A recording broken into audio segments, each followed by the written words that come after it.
And I would say with the police union, and this is one of the consistent themes of the Houston Democracy Project, the police unions continue to support election deniers like Ken Paxton, Greg Abbott, and Dan Patrick, who want to overturn our elections. And I don't understand, after having done so much to defeat Melior last year, why on earth, in a more left-leaning constituency than Harris County as a whole, why on earth we would give John Whitmire the keys to City Hall with democracy online. Imagine a Houston of a second Trump term.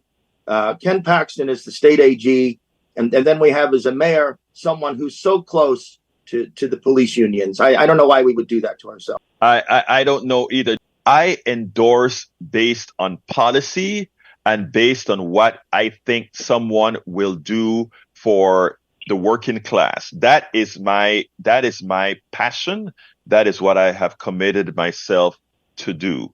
As such, I'll bring first of all what the audience has to say. John Carter, a very, very active young man in our body politic, says Whitmire wants to bring state troopers into the city. That was a failure in Austin.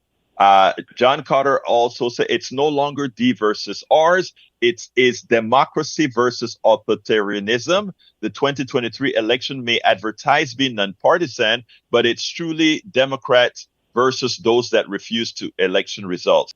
Sheila and Whitmire are Democrats.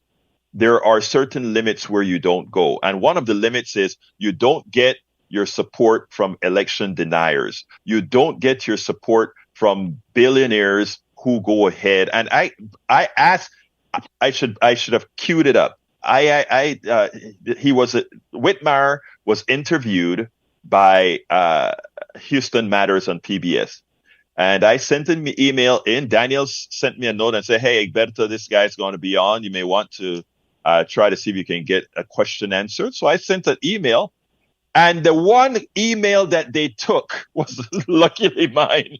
And they asked him on air what I asked. And my question was, one, why are you being funded by these election deniers and billionaires? Because, again, we want to know what are you going to do for Houston? And secondly, why are you adopting right-wing points? I mean, we know how to solve crime, and it's not the way Republicans do it. Republicans give you the gunners that we have killing people in Maine today. Republicans take a look at Jackson, Mississippi. Take a look at Tulsa, Oklahoma. Take a look at Oklahoma City, Oklahoma. Take a look at Jacksonville, Florida.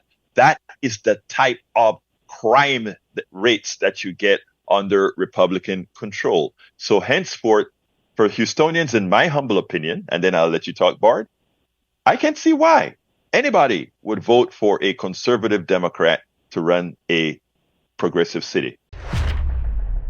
We spend a lot of time deconstructing the news, trying to parse it into a form that everybody can understand. We try to find those little nitpicks where it flies above the fray, etc. If you really like these videos that we do, I want to ask a big favor. Please go ahead. Number one, subscribe to our channel. And number two, please join if you can. Thank you so kindly for watching. Keep watching. Please remember to share. We must populate the entire internet with our progressive message, a message that we know is what most Americans say that they want. So help us, please join.